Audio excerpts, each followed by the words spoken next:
Mes chers compatriotes,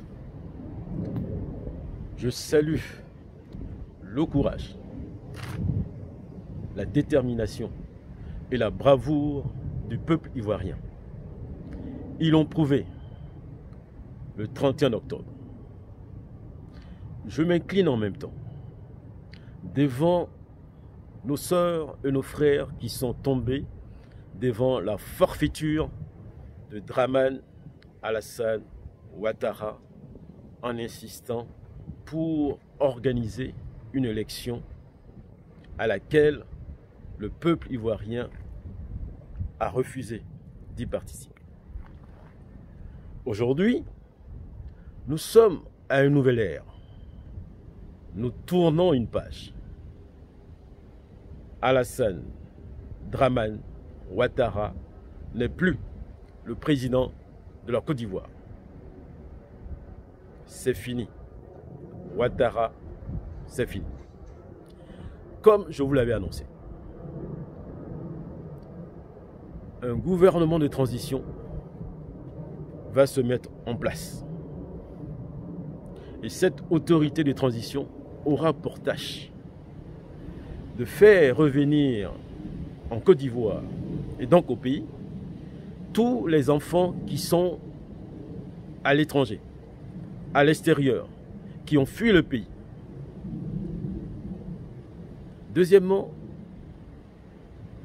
cette autorité de transition doit libérer tous les prisonniers politiques et militaires et les rétablir dans leurs droits.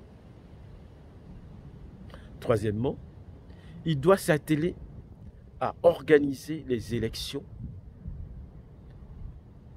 auxquelles tous les Ivoiriens et les Ivoiriennes qui pensent qu'ils peuvent se présenter à cette élection, qu'ils se présentent.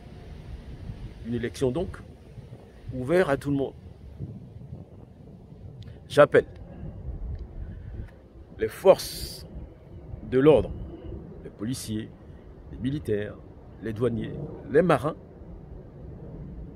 à se rallier aux nouvelles autorités de la transition pour créer l'union sacrée, pour créer la stabilité et pour qu'on évite encore que le sang des Ivoiriens et des Ivoiriennes ne coule.